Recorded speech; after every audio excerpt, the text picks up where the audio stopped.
Eu te confesso que eu vejo com bastante tristeza esse momento que nós vivemos no Brasil.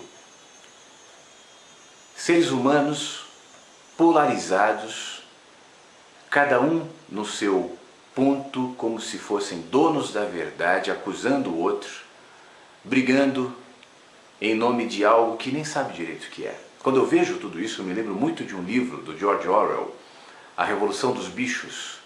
E em cima dessa história da Revolução dos Bichos, eu escrevi esse texto que fala um pouco sobre o que está acontecendo no Brasil. A Revolução dos Bichos no Brasil. Esse texto está no meu livro O Menino que Anseia pelo Céu. E eu vou compartilhar contigo agora e diz o seguinte.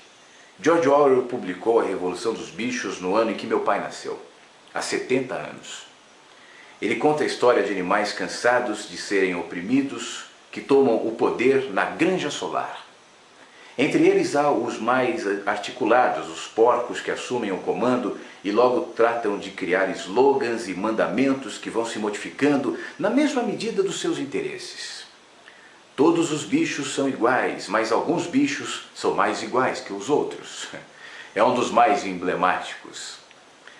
É interessante notar os processos de mutação. Animais antissolidários, com a causa dos outros, relativizam ideais, modificam-se até se tornarem exatamente iguais ou talvez até piores do que os seus antigos algozes, que no fim se transformam em parceiros, em base de apoio, em amigos. Não importa se a revolução é dos bichos ou dos humanos, que são bichos e nem sabem que são. O fato é que enquanto as causas forem exclusivamente ideológicas, baseadas em interesses, repetiremos a saga do porco que se humaniza, do sociólogo que perde para esquecer o que escreveu, do metalúrgico que vira burguês, bilionário, da guerrilheira que vira madame. Aqui no Brasil, o governo finge que a crise se limita a pessimismo e perseguição. Não dá respostas concretas e justifica o mal feito como uma criança flagrada roubando doce se apressa em dizer o seguinte: eu roubei o doce.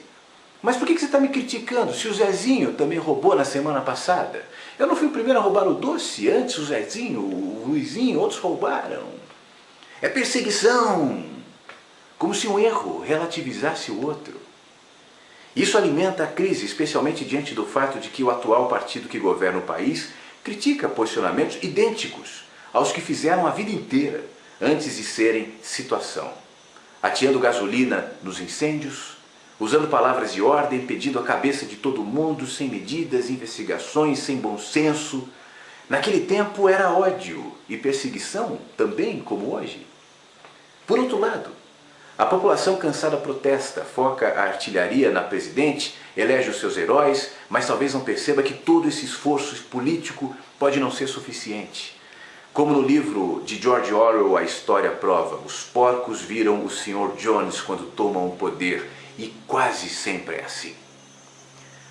Valem os protestos, a crítica, o voto, o debate, tudo faz sentido, desde que seja precedido por renovação de consciência. É enxergar-se além das políticas e embates ideológicos, assumir a sua parcela nas escolhas cotidianas, nas prioridades, nas posturas que reforçam padrões que gostamos de criticar lá em Brasília, mas evitamos assumir que refletem o que somos, nos nossos microcosmos. Agimos da mesma maneira. Eu sou um pouco do Lula, do Cunha, o Cunha reflete um pouco do meu olhar, o mesmo para Dilma, para o FHC, para o Aécio, para o Collor, para o Renan. Sim, todo esse povo me reflete, e a melhor maneira para mudarmos os perfis dos que comandam é mudar em primeiro lugar a mente dos comandados. Em tempos de debate maniqueísta acalorado, nós contra eles, nós perseguidos, nós justiceiros, seria melhor se nos conscientizássemos que antes de tudo é preciso assumir a mudança que queremos, que ela comece em mim e em você. Para que sejamos exemplo, para que o exemplo da maioria se projete naquela minoria que hoje está em guerra. Mas amanhã, sentam-se na mesma mesa os que hoje se xingam, como a gente vê, amanhã serão amigos e terminam como o fim do livro Revolução dos Bichos.